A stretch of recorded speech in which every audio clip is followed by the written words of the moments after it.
You're listening to Simplicity Sunday with your host, Angela Bingham, broadcasting live on your good neighbor station, News Radio WGNS, every Sunday from 6 until 7 p.m. Thanks for tuning into the show, and remember, 1 hour of simplicity can change your life in Jesus Christ.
Simplicity family, we are so glad that you tuned in. I am Angela Bingham, better known as Angie B, along with Angela Ponder, also known as Angie Renee. And we are the Angies. Yeah. And we want you to know that we're so happy that you're on the other end. We want to tell you that God loves you. And yes, sometimes we don't hear that enough. But you are loved and you are enough. Yes, indeed. And you know that you're in the plan when you are aligned with His design for your life. And that is to simplify your life and to live it with the perfect peace of God, to live in the plan of God, to live in the purpose that He has for your life, to live in the patience for yourself and others, to live it with passion and do it with supernatural power. Yes, and when you do that, you feel good about yourself and you feel good about others. That's how you know you're a great leader and that you're in the design that God has aligned for your life, because you pull nobody down, but you find yourself lifting others up. Yes. So God bless you once again. And we want to thank everyone for just tuning in. And this is your Sunday to have the best knowledge all over the nation. And big schools are very important. Yes, indeed. And when you have good leaders, you have good followers, and you have good learners and good listeners. That's what we want. And if you want to call in, you may do so. And that number is 615-893-1450. Once again, that is 615-893-1450. And we appreciate you. Can't say that enough.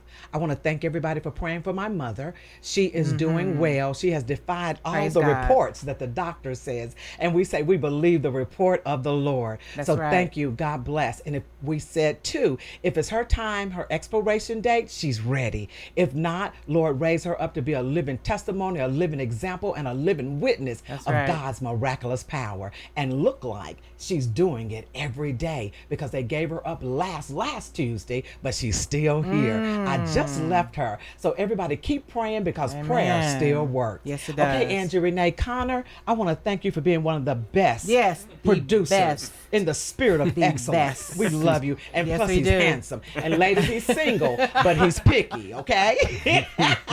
Don't be calling in now. Okay, Angie Renee, I have lit the torch. I want you to keep that fire burning. And lit means living in trust. You got to trust somebody. And a lot of us don't trust God because we don't trust our own words. Okay, so learn to be a trustworthy person. That's right. And when it turns over, Angie Renee is going to tell us about our dynamic show for tonight. Do it, Angie. All right. Good evening, everyone, and thank you for tuning in. Amen. When it comes to educating our youth, we have to make intentional strides toward effectively navigating speed bumps and detours along the way.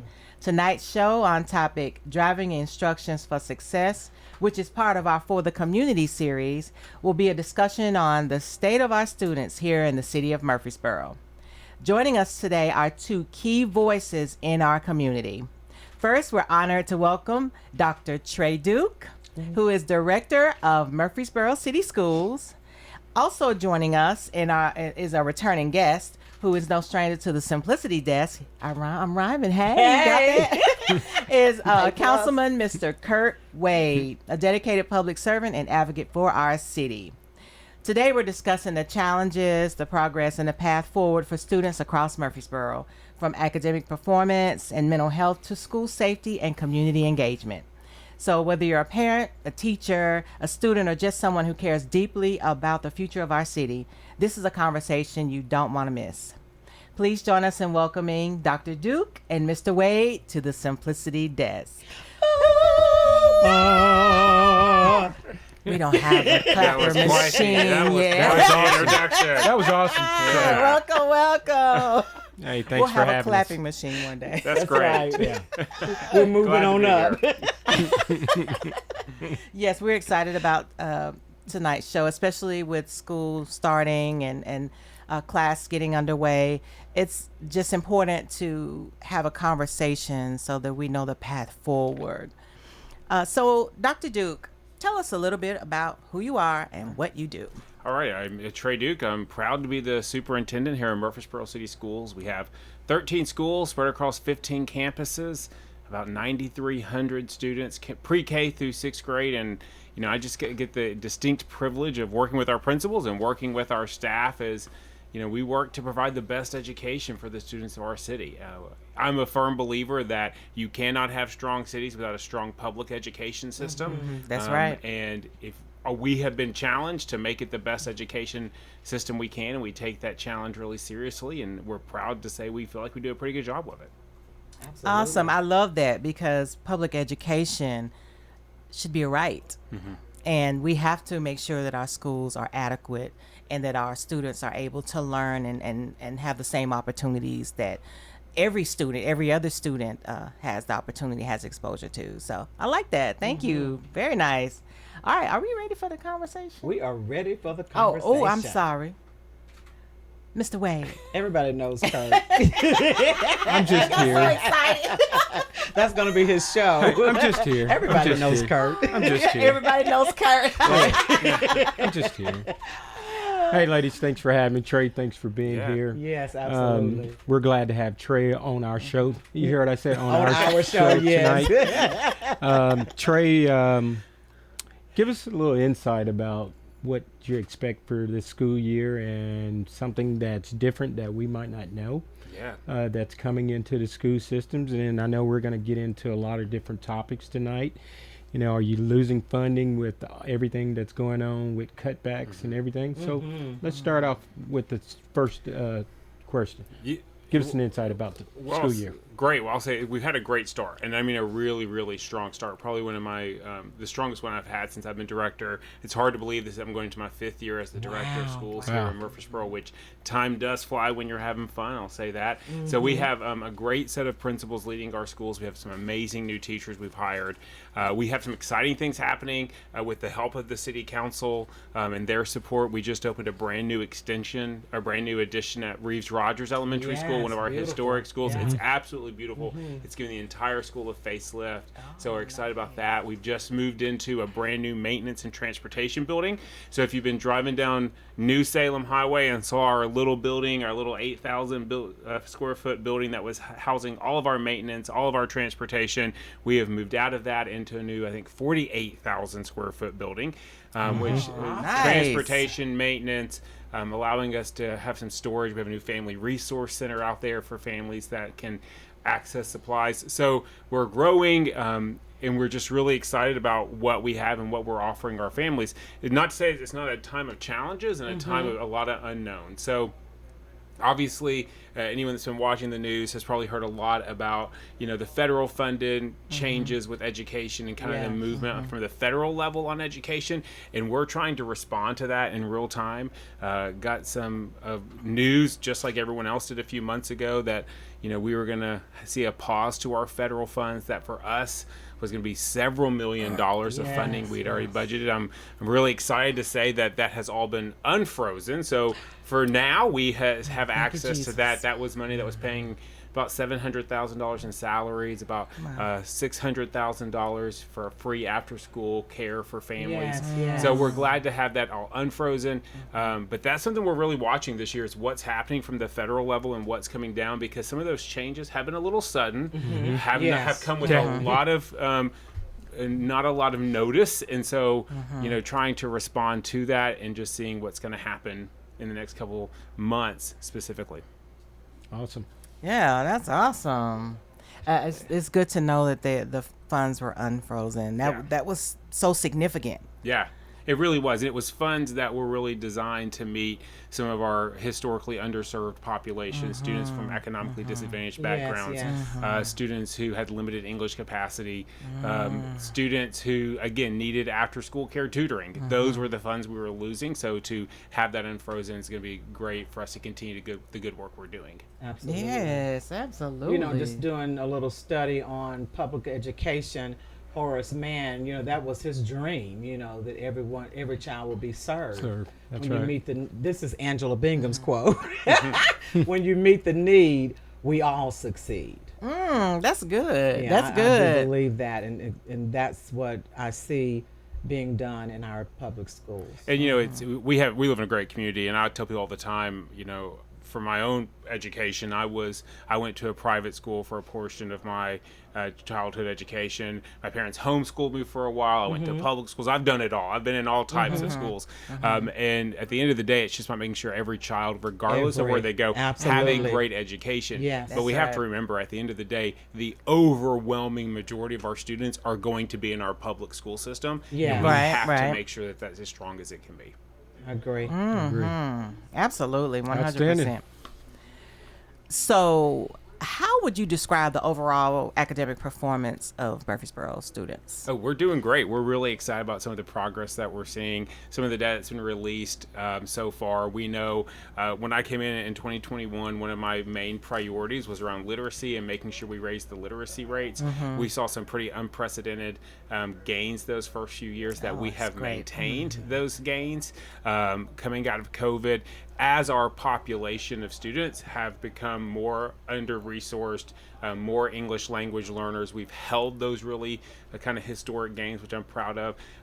Our math scores this year are the highest math scores we've had post-COVID, the highest science scores we've had post-COVID. Oh, wow. Yeah. And so our teachers are working really hard, because at the end of the day, I tell people I haven't taught one child since I've been in Murfreesboro City Schools. I don't teach students. I help provide teachers what they need to succeed, and at the end of the day, it's about what happens between a teacher and the students in their classroom, and that's what drives change, and our teachers are just doing tremendous work.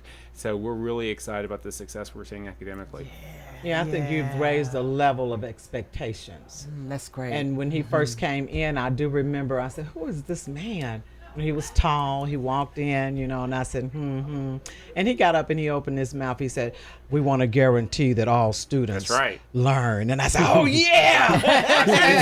It's easy to say it, but we got to guarantee it. That's our higher call. That's our higher call. Yes, And I was a cheerleader ever since. So but like when you were talking about and the gaps and the student achievement across the schools, it doesn't matter, and you often say this about the demographics. We know that that's there. What are we doing about it? And how are we changing addressing our teaching to address the needs of students? So how are you addressing that this year? Well, I think a big part of it is just an awareness of who are the students in our district. And we are such a diverse district. Yes. When you have schools in a city that spans from, really what I would say almost the county, which when you look at a Salem and overall that isn't in the heart of a city, to a Bradley and a Reeves that are in the heart of a city, we're incredibly diverse, and we're getting more and more diverse. Since I started in 2021, our Black, Hispanic, and Native American population has increased over 10%. Since I started, our students with disabilities have increased over 10%. Students in these extra services. Since I started in 2021, our students requiring English language services has increased over 43%. Wow, I that's mean, huge. we are incredibly diverse, and so Yeah. first of all, we have to know who are we serving. And in Murfreesboro City, the majority of our students are minority students, and we have to make sure that we're working and that our teaching staff is representative of the students we serve, that our administrators are representative of the students we serve, and that we're providing every opportunity. So first and foremost, it's knowing who is in the seat. And are we meeting the needs of those families? Are we meeting the needs of those students academically? Of course, you know, Angela, it's a lot about, we don't talk about academic success with also not pairing that with personal personal, success. yes. What does that personal success look Absolutely. like? And making sure that whether it's through mental health counseling, whether it's through our Family Resource Center, that families are the first and best teacher a child is going to have. And so we got to support all of them. You know what amazing is how Trey has come in here and really galvanized our community, especially our education Absolutely. side. One of the things that, you know, I can tell you this, I called him when you first got the job. I said, hey, we need to sit down and talk. He was open-minded. He's been open-minded ever since. And one of the things I said, we've got to have a diverse teachers in our community, in our classrooms, because that's who our community is. And one of the things I've always said is, so if little Johnny leaves the school and that's his last meal of the day, when little Johnny goes home, he might not eat again. That's right. But we got to have compassionate teachers to understand. Little Johnny might not have ate since he left school at 3 o'clock. Little Johnny might not even slept in a bed like everybody else. So how do we deal with that? We got to have teachers with compassion. Absolutely. Absolutely. And when we start thinking about that, it starts at the top, and it starts with leadership. And that's where Trey steps in. And we got to be able to teach our teachers to say, hey, we got to be compassionate. We don't know what he's going through. We know he's going through something, but we don't know what he's going through. How can I help him? He's not a bad kid. He just hadn't eaten. He's hungry. Yes. Well, it's that empathy that, you know, I would say we're all human. Yeah. And I used to That's go right. back to, not as much as it is anymore, we used to do something in education like the clip system, right? You clip up where Yes, you make good yes. choices, clip Yep. down. And I'd walk home as adults and say, listen, I probably would have been on red today, right? I'm a human. I probably wasn't at my best. So I probably would have gotten on the red clip today. Yeah. And I think it is that empathy and that compassion of our students are dealing with real things and they're real They issues are. because we're Yes. dealing with real That's things. right. Absolutely. 100%. And just because they're, you know, 4 foot tall or 12 doesn't mean that they don't have real challenges they're dealing with. And, you know, I think that goes back to, we have to have high expectations for students. We have to have those expectations that you will be successful, but part of that is understanding maybe what you're bringing to the classroom and how do we help meet those needs too. I love That was good. Great answer, Yes, Trey. yes. You can pay me later. Thank you. I appreciate that. Yeah, you can pay me later. Appreciate that. Get the cut. You know, let me ask one more. And then, Go ahead. So one of the other things too is, Trey, we have a lot of parents that don't know how to get involved. How can the parents get involved with Yep. whatever school system?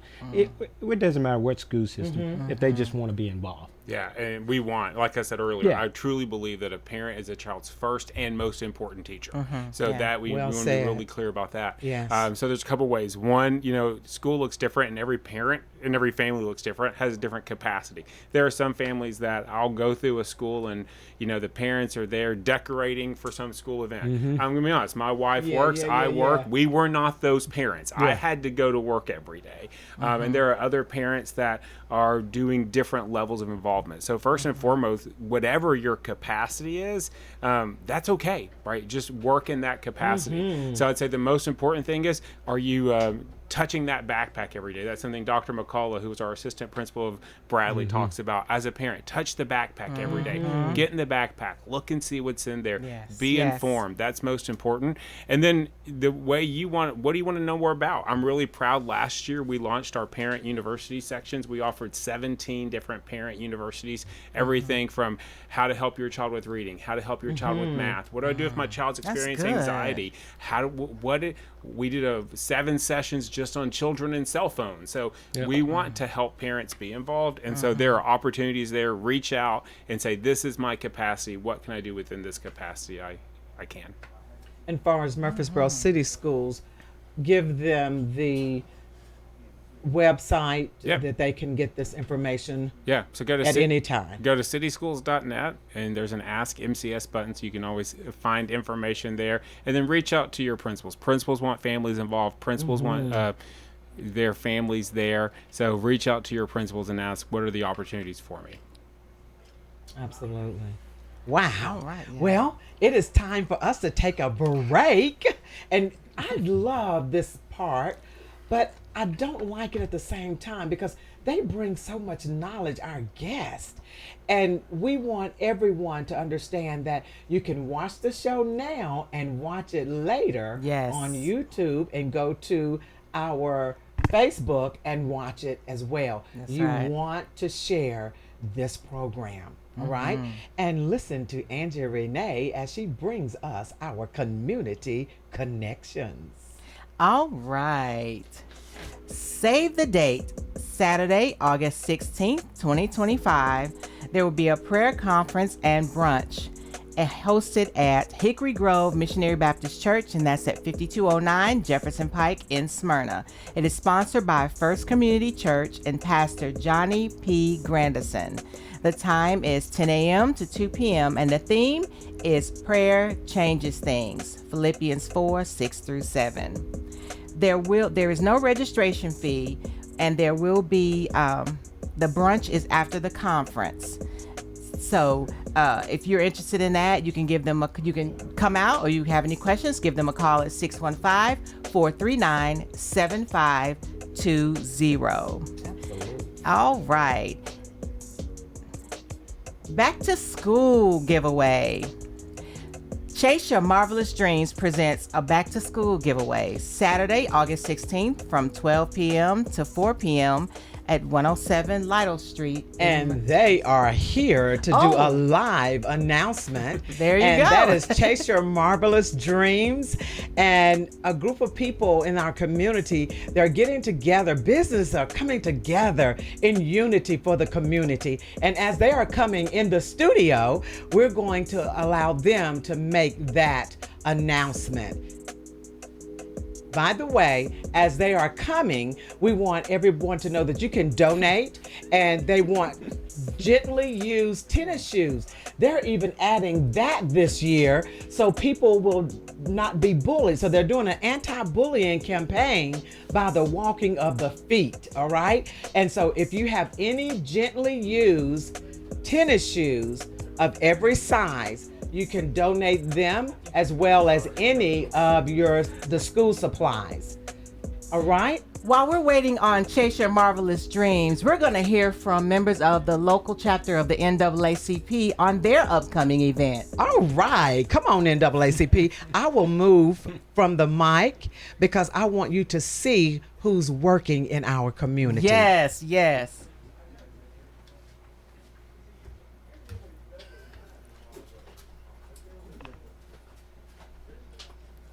All right. Hello, hello. All right, let us know who you are and why you're here. My name is Dominique Fields. I'm here with President David Settles of the NAACP. We are having our annual Freedom Fund Gala September 6th, 2025 at the JUB building at the MTSU's campus.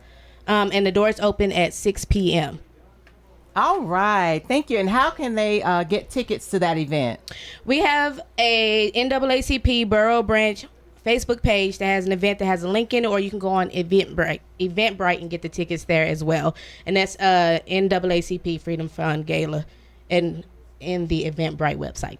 All right. Thank you so much. If anyone interested, check it out. Watch the replay if you need that information again. Thank you all so much for coming in, for stopping in, and you all have a great evening. Chase your marvelous dreams. And Dr. Rashard, in real time, people. Math is money. In real time. Math is money. All right. Let us know who you are and why you're here. I am Dr. Andres Risher with Math is Money. I make math real through financial literacy. So I am here with brother Chase Your Marvelous Dreams so that we can get people out to the back to school event this next Saturday. All right. And give us the times of the event and the location. The time of the event is 12 to 4. And Marvell is coming. There he is. Yes, and Marvell, he's going to have to pay me for this. Timing. Come on with the social media. Okay, and Marvell, come and tell us the location of the event and also tell us the time and then give us what you would like to see. What is your vision for this in a minute's time? Good afternoon, everyone. Good afternoon. Marvell Bandy here with Chase Your Marvelous Dreams. Our event is happening on August the 16th, 12 to 4, at our office at 107 West Lytle Street. We're looking to impact the community. We have a few things that we're doing. Free backpacks, free haircuts, gently used shoes. The reason we talk about the gently used shoes is bullying is a big thing. You know, growing up, if a kid came to school on the first day, everybody was watching to see how people were dressed. We want to do our best to impact and help young men and women when everybody looks the same. We don't want someone to come in and they have shoes on that makes them a target. Bullying has cost people lives, caused people to have mental health issues. So what we're doing is we're asking for gently used shoes. We're asking for people to come out in the community to help us be a pillar in the community, to help these young men and women to be effective in the community without being judged. So again, free haircuts, free food, free supplies. We want to thank a lot of people that has helped us. We will be doing a step and repeat. We want to thank Angela Bingham for always being a part of what we do and helping us to spread the word throughout the community. Rutherford County, please come out. We want to be impactful. Tell people about it. Spread the word. Right now, we're over a couple, several hundred backpacks, somewhere around 300 backpacks. Looking for more. I think it will be a lot more. Just picked up some boxes of more supplies today. So keep on helping to make be a part of this community. Rutherford County, I've been here for 30 years. This is my home now, and I want to do everything I can to be a change. All right. Thank you so much for coming in and doing a live announcement. All right. The Rutherford County Health Department presents the 10th annual Community Baby Shower. The event will be hosted on Saturday, August 23rd from 10 a.m. to 1 p.m. at Patterson Park Community Center. That's at 521 Dr. Martin Luther King Jr. Boulevard in Murfreesboro. No registration is required, so share news of this free event with all expecting parents of babies and new parents as well. About next week's show.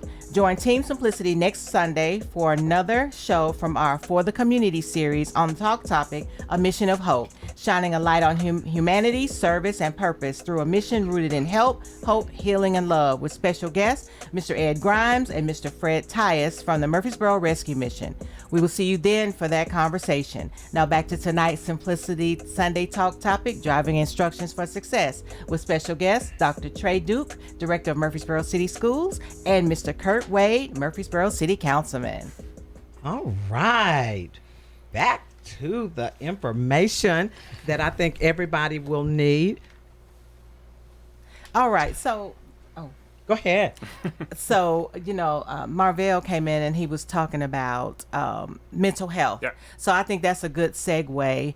What support systems are in place for students struggling with anxiety, depression, and trauma? I think that's something that we have really seen rise over the last few years. Yes. I think this is my 21st year working in public education as an employee, and I think about what our students are dealing with today that they weren't dealing with, and some of the symptoms we've seen today that we didn't see many years ago. And Angela, as someone who works in the school system, you can probably attest to that more than anyone as far as some of the challenges our students come with. So we take it seriously here in the city. We have great partners, whether it's through Centerstone, whether it's through STARS, Volunteer Behavioral Health. United Way has been a great partner in helping us fund that. And then we also fund some of that with our school budget as well. So with our school budget and with all those partners, I'm proud to say we have a full-time mental health therapist in every school 5 days a week, so that families have access to mental health therapists for students with those most severe mental health needs. In several of our schools, we have more than one. So we may have our full-time mental health therapist that works for us as a district employee, plus Centerstone coming in, plus STARS coming in to work with different students. So that's one avenue. Of course, that's for students who have those more significant challenges. Of course, we have a great school counselor ratio of under 1 to 500 for our school counselors. So school counselors can meet with students so they can pull those small groups, whether it's my family's going through a divorce, we just lost our house in a fire, my brother is in the military and is being deployed. We want to make sure we're meeting all of those needs. So whether it's a situational issue that's happening right now, or truly a mental health concern that is being guided through a physician, we want to make sure we have those supports in place. So we're really proud of that work. Oh, that's wonderful. Awesome. That's wonderful. That's comforting to know, because I tell you, mental health is a big deal right now on every level.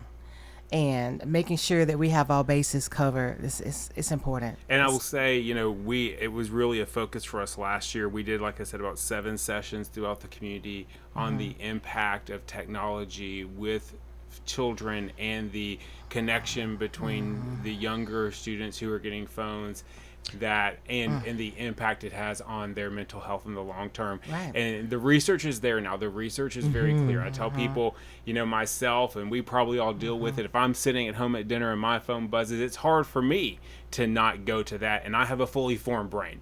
For our students, or most people agree. I do. Some maybe no. But for our students and our families, understanding, we want to educate parents to say, a lot of the issues we're seeing the research is saying is tied directly back to at 5 and 6 and 7 years old. Are they spending too much time on technology that's causing anxiety, that's causing some of these attention issues, that's causing the huge spike, unfortunately, at the high school and middle school level with self-harm. And the research is there, the data is there. We feel like our job is to help tell parents about that. We're lucky in Murfreesboro City Schools. We serve pre-K through 6th grade. So for many of our families, they have not made that decision yet to give that child a cell phone. And we want to talk about, hey, let's hold off on that and let's talk about some other options you have. Elementary school, so young. I know. But do you have any issues with telephone policies? We have a cell phone policy. Of course, if you've been watching the news, the state legislator just kind of stepped in this year and said that students cannot have cell phones out during the instructional time unless explicitly told by the teacher for some kind of activity. That's always been our policy in Murfreesboro City Schools, and so we did not have really any changes to do. I always say for 99% of the students we serve, because they are elementary, when we ask them to line up, they line up. If we tell them to put their phone away, they put their phone away. As a parent of 2 high school boys, I know it looks very different in the high school, and so the county schools really has changed their approach to cell phones at the high school, which as a parent I am thrilled about. I'm excited about that. And so, but for us in the elementary schools, that's just kind of always been how we've operated, and it's worked well for us. And you probably don't have too many elementary kids that have phones. Yeah, you'd be a little surprised. So we in the upper grades. Keep them turned off and in those backpacks. Yeah. That's amazing. Yeah. And I'll say that it was a learning for me. My first year, we had an unfortunate situation where we had a bus that had an accident. I was on the job about a month. No one was hurt. It was pretty minor, but one of those situations. And by the time I got there and the fire department got there, which is standard protocol, the number of parents that were there already, because the children were letting the parents know, hey, we've had. I was like, okay, they've got them in their backpack. Use them. They're real. They're very real. Yeah, they're real. And that became, we changed our approach a little bit then, right? Yeah. And, talking about school safety and the school climate, How safe do you feel students are in schools today? You know, with all the gun violence and what are the measures that we've taken for Murfreesboro City Schools to being monitored and improved? You know, I'll say again, our job is to make sure that students learn how to read, they learn how to math, they learn how to do science. But at the end of the day, what the parent wants more than anything is the child they put on the bus in the morning to get off the bus in the end. Yes. That's what's most important. And so we say safety is our number one priority. right. So we have a lot of work we've done, again, through the support of the city council to help make sure that we've hardened the access to our schools. I think sometimes safety can be inconvenient, and that's okay. So, you know, I'll go back to when I started teaching, and parents were just coming in and walking the halls and dropping by classrooms. That doesn't happen anymore. We control who comes in our building. That's what's most important. But probably the thing that I'm most proud of is our partnership with Murfreesboro Police Department and the School Safety Division, Captain Fanning, and what he has done to help make sure that our schools are safe. And he has grown that department. Lieutenant Williams, Sergeant Shannon, Sergeant McGowan. I think he told me a couple weeks ago that this year we'll have 26 school resource officers in that division. So again, we don't pay for that out of the school's budget. That comes out of the city's budget to say, hey, this is a priority for us to make sure our students are safe. And knowing first day of school, I was at Northfield, stopped by to help welcome some kids that first day, and to see the SRO Officer Adams out there letting kids out of the car. I'm like, that's the deterrent, right? When someone who maybe has not the best intentions at heart pulls up to our school, sees that Murfreesboro Police Department car there, that patrol car, sees that SRO in the front of the building, so they're going to think twice before they do something. And so they continue to make it. Huge shout out to our SROs. Yes, indeed. That's right. This year they just won, I think a couple months ago, the SRO model agency for the nation. One of the model agencies in the nation at the National SRO Conference. And again, it just shows the work they do. They're a critical part of our school building. Amazing. Awesome. And you know, not only the students are safe, but as a teacher, I feel safe. Yeah. You know, and then we want our parents to know, like you just said, they're on the bus, they can come home. That's right. You know, in one piece. And we try and, you know, whether it's the app that parents can track the bus so they can see where they're coming. There are a lot of little things we do, but, you know, the most important thing is access to school is hard, as it should be. And we have our police out there and deterring bad people with bad intentions. We don't talk a whole lot publicly about our security issues or security protocols, but we're really proud of our partnership with MPD. Oh, that's awesome. That is great. A great initiative. And I know Marvell did mention about bullying and harassment, and unfortunately that happens. But I like how the city school systems, and I guess all school systems, have something in place to deter that. What do you think about Murfreesboro City Schools? So we think, you know, first of all, we take every allegation of bullying seriously, and that starts with educating our students, especially in the upper grades, of what bullying actually is, right? That it's targeted, that it's repeated, that it's intentional, that just because you get into a scuffle on the playground doesn't mean that you're being bullied. Right. And sometimes that's hard to understand because, you know, again, as a elementary child, I've gotten a couple scuffles on the playground, right? But once it crosses that line to intentional, repeated, and targeted behavior, we have to educate our students on how to report that, and then we take it seriously. So we have a very concise and very formulaic bullying reporting process that we want to make sure if a student reports, if a parent reports it, every bullying case is documented. That's good. We do the interviews. We make sure that it comes to some kind of resolution. Is this actually bullying, and do we need to put safety plans in place? Do we need to have student counseling? What are the steps we need to take in place so that it stops and stops immediately? Do you encourage students, because sometimes the bullying happens on social media? Oh yeah. Do you encourage students to share if they see or witness Cyberbullying. that cyberbullying? Thank you. Yeah. Online. Yeah, in fact, I would say that's the number one issue we have with phones is what happens on the phones outside of school that then is brought into the school that we then have the what we have to deal with. And so again, we always encourage students to report that, and that they understand that if you're saying things online, if you're saying things to students, whether through kind of social media app, that is still bullying. And if it impacts the school system and it inhibits that child's ability to fully access their education, we're going to treat it like bullying. We're going to take it seriously. And again, we want to make sure everyone's safe, they can come into the school, and they can access the education they're due. That's great. So, in the same vein, sometimes kids say things, they kind of hint towards wanting to do themselves harm in the social media space. Yeah.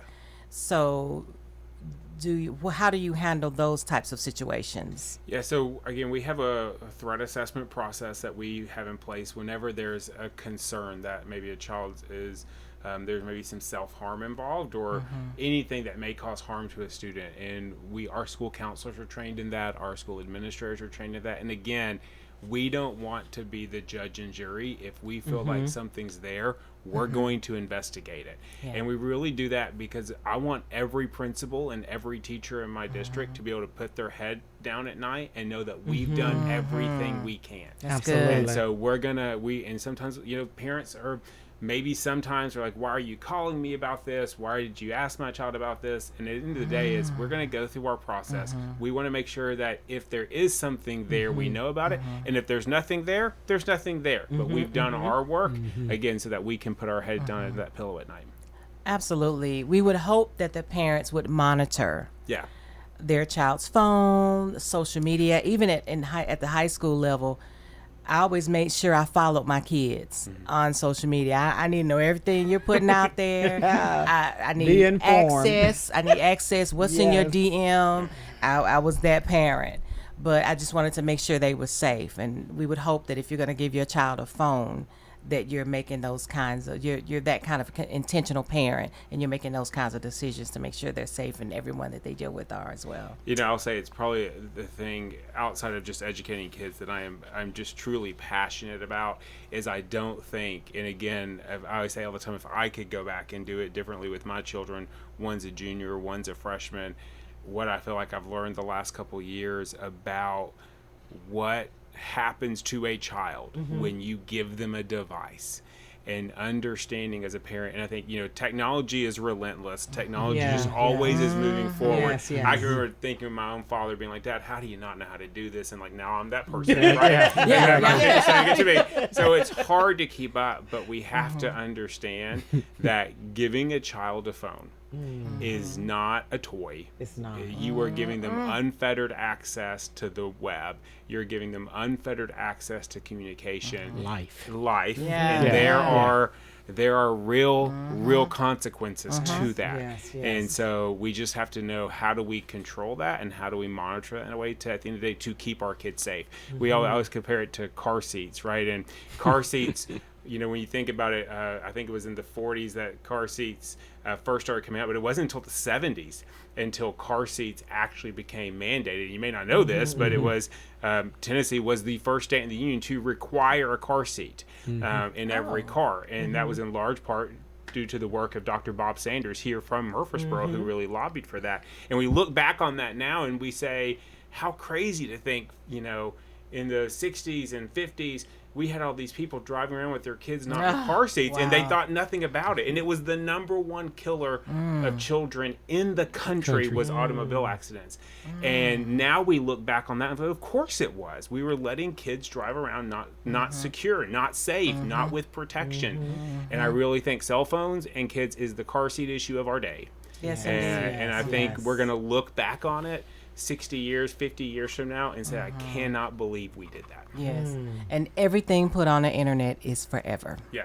Wow. It's forever. Well, the big question that we want to address tonight, Kurt, would you do us the honors? That's our third man. All right, I'll do it. I'll ask Dr. Duke. Dr. Duke, how many kids did the city of Murfreesboro lose to charter schools last year?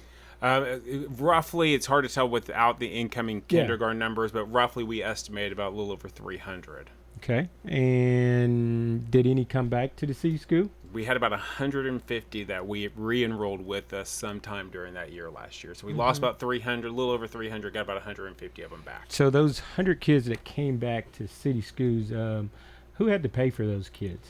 Well, you know, it's the funding situation kind of goes back and forth based on the number of days. I think the issue is whenever time you have that transfer during the school year is, you know, you're making some last minute. Do we have rooms? Do we have to hire more teachers? Do we have to hire more support staff for that? So the funding is kind of done on a per day situation, but that kind of lags in the back. And so we may have to add additional staff, additional support systems immediately before we get any or realize any money for a day a child comes to us. So in other words, what you're saying is that you usually come back to council, ask for additional money in your budget. Is that what you're saying? No, I'm just asking for a friend. For a friend. So I do come to the council and ask for money, and the council's been very good to me and the school system. Thank you. You know, in a growing school situation, in a city that is growing like we are, and again, it's not about, in my opinion, it's not about the type of school. We have great public schools, and exactly. I just want us all playing by the same game, playing by the same rules. That's right. You know, we're going to take any child that walks through our door. We're going to register them, and it's going to be incumbent on us to meet the needs of those children. And sometimes that's a financial need, right? Like I said, our ESL population has risen substantially since I got here. So that means we're hiring a lot more ESL teachers. When we have students that have mental health needs, we got to think about, do we need to hire more mental health therapists? It's not just about the teachers. I'm proud to say we offer free breakfast and lunch to every child in our district. We served over 2 million meals last year. Awesome. This summer alone, in June and July, we served over 28,000 lunches during June and July, where our chow bus was going to apartment complexes, going to Patterson Park, you know, delivering lunches. So we provide so much for our families and to our students, and we're proud of that. But that does take funds. So, you know, it does. At the end of the day, it does take money. So basically where we're getting to is charter schools. And I think we've had discussions about charter schools. And I think that when we start talking about charter schools, we're not against charter schools itself. We're against when you take public dollars and fund those charter schools, because somebody's losing out. And most likely it's city schools. Yeah. And it's public schools that are missing out. Right. So how do we combat that? And then also, I think we've got maybe one other charter school that's coming to, I think it's coming to Smyrna, that I heard. So it will have 2 in Rutherford County, and they're coming. We know that. How do we combat that? And then how do we prepare for that? Because I think eventually, as we see how the economy is changing and how our nation is changing with all of these laws and implements, things are happening, how, as the director of city schools of Murfreesboro, how do you prepare for something like that? Yeah, I think for me, I always want to remind our community that at the end of the day, the overwhelming majority of our students are going to be in our public school system. Yes. And what we have to do is make sure. Can you say that again, sir? The overwhelming majority of our students, our children in this community, are going to be in a public school system. Thank you. And so we have to make sure that's strong. And again, if your child's at a charter school, if your child's in a private school, and we have some fantastic private schools in this city that I would be proud to send my children to, but they're going to be better off when we have a strong public education system. So it's incumbent upon everyone to make sure that we're supporting that we understand what's happening. I think also right now in education, there's kind of a national narrative because of the national news that, you know, something that they say is happening in California or New York, we say, well, that's happening in our schools. And I'm like, yeah, it's probably not. The teachers in our schools are the teachers that are in our churches, at our ball fields, walking the greenway with us. They're our community members, right? Yes. We're not bringing.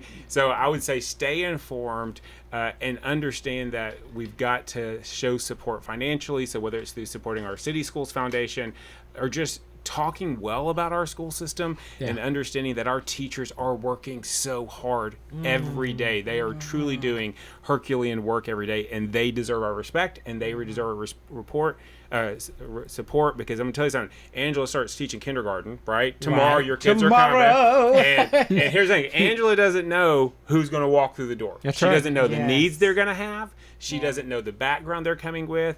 She's not gonna know all of that, but she is challenged to provide a great education, and she deserves our respect for that, because she's gonna pour her heart into it, and she's gonna do it, and all of our teachers do. Yes, Yes, she will. yes, That's with awesome. confidence. I being a teacher is so rewarding to me, to see our students learn, and not only academically but personal, because I do believe in building that character, because I want them to be law-abiding citizens. I want them Amen. to be Amen. productive. And I tell my students, I said, well, I want you to learn how to follow rules going down the hall, because one day you have to drive, and those lines in the hall becomes lanes in the street. street, right. And Now- I'm still going now- to be driving and very vibrant and living color, shopping and all of that. And I want you to know how to do Say all it. of that. And you learn it right in kindergarten, in Murfreesboro right. City Schools, any school system that's good. And I want to thank Dr. Duke for coming on our show, and you have an open seat. Anytime that information needs to get out, I Yes, want you to feel yes. comfortable. Do I get a gift bag every time? Only if Kurt furnishes it.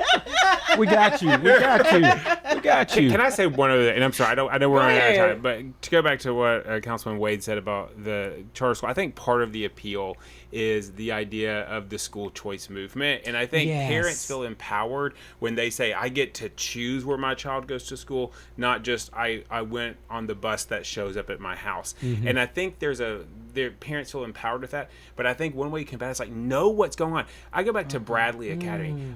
Bradley Academy, year after year, pulls some incredibly strong test scores, is doing a drama program, a theater arts yes. program. And I say all the time, I can't believe people aren't banging down the door trying to get into that school.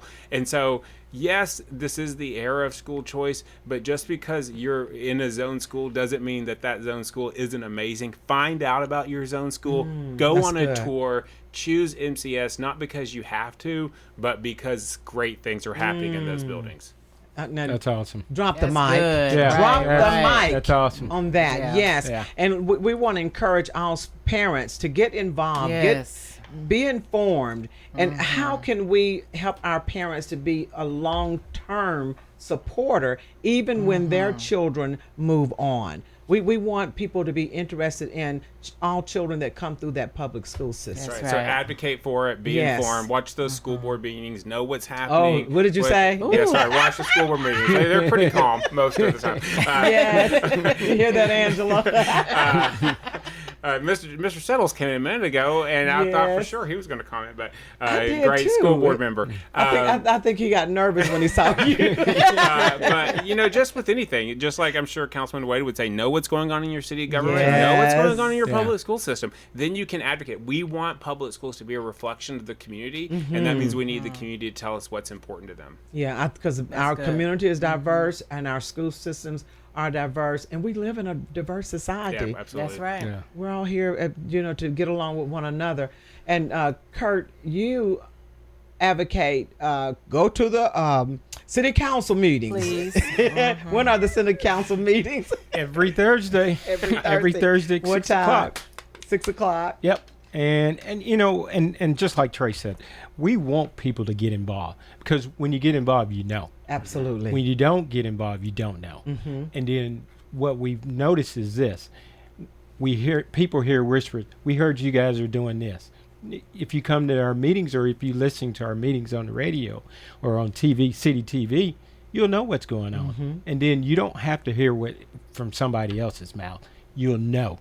And that's why I asked Trey about how can parents get involved. And one thing I want to say before we wrap up, Trey, we appreciate what you do, how you do it. Continue the good work that you have done in our city. Yes. And whatever I can do, let me know. I appreciate it. Yeah. Appreciate it. Yeah. Yeah, always advocate for a salary increase. I Yes. said that on Moving behalf on, of all the moving staff. See, Never wait, no missed moments. Angela. that's right. Take advantage of your opportunities. No miss moments. Take advantage of your opportunities. That's right. That's There you right. go. And hey, Dr. Duke is the professional, the expert at that. Oh yeah. Taking advantage of the opportunities and that's creating good. the opportunities. And one thing I will say for Murfreesboro City School teachers, we have the capacity to learn every day. Teachers learn. And when you learn, you become a learner. We don't stop learning. And my goal is to provide that expectation for myself to increase what I know, to increase my children. I want them to grow. I want to see student achievement. I want to see the personal growth. I want to see families coming together. I want to see them in the schools. I want to see all of this because I think that's how we create a better society. But that's also what we want as Trey as a leader to bring down to our teachers and our principals. Absolutely. Because bottom line is this. It's not a job, it's an opportunity. Isn't it? It's an opportunity to change somebody's life Oh, each and impact. every day. Yes, And yes. Very so good. if you got good leadership, I'm going to work, but it's an opportunity to change somebody's life. And that's what I like. And I was Oh, funny yes. you said that. I went to Friday Night Lights, after Oh, school. Friday. Friday. It was Yeah. great. It was great. Yeah. It was. But it was fantastic. Main Street did a fantastic job with that. But I had a man come up to me that I was a parent of a student that was in a school that I was a principal at, and he said, I just turned 49 today, and we were talking about his birthday. He's like, hey, I'm looking for a teacher at Mitchell Nielsen that I had. Can you help me find her? And I thought, exactly what you said. It's an opportunity. Here's right. someone that was turning 49. And what did he want from me? He Yes. said, I want to tell this teacher thank you. And I think that talks about the privilege that we have and that yes. the parents trust us with every day to take care of the thing that's most important to them. Oh, what an honor. That's awesome. Students never forget their favorite teachers or those teachers who made the greatest Yeah. impact on their lives. Yeah. And It that's was my just- third grade teacher, Miss Jennings. It was my first grade teacher, Miss Waters. See, we know their names Oh, and yeah. everything. Her granddaughter is one of my best friends, so it's I kept it in the family. I actually learned the scriptures, Psalms 100 and Psalms 23, in my third grade classroom. She wrote it on the board, and I was very impressed with her straight, how straight she wrote. Yeah. Handwriting was just beautiful. Oh, but then she definitely was your favorite she because just your made a big penmanship is amazing. She made such a big impact on me. But that's like you said, and Dr. Duke, we are here to impact every child that walks through our doors. Yep. And I do believe that love will go way beyond. When a child knows that they're loved, they will do anything they can That's right. to perform and at their best ability. That's right. Oh, I felt like I need to say an amen or something. You Amen. understand? It's all right. Well, Angie Renee, it's time for another break, so you will know how to contact us with social media the good way, okay? All right. Find us on Instagram and TikTok at Simplicity Radio, on Facebook at Simplicity Sunday on WGNS, and you can also find us in podcast format on Spotify, Apple Music, YouTube, iHeart, and Amazon Music streaming services. Just search Simplicity Sunday. Absolutely. And like we said, listen now and listen later. And share the link. Share the link. Share the knowledge. That's what I say. And you know what I want to do? I want to let everyone know that August is a new month for new beginnings. 8 is new beginnings. Whatever you did in your past that made you feel that you were not just very successful, try it again. Try it again. And remember to live your life with simplicity. Be aligned with the design that God has planned for you, and you Yes. will be successful. God bless you and have a wonderful night. Thank you, guests. Thank Thank you. you. Good night. Good night. And music comes, okay, everybody?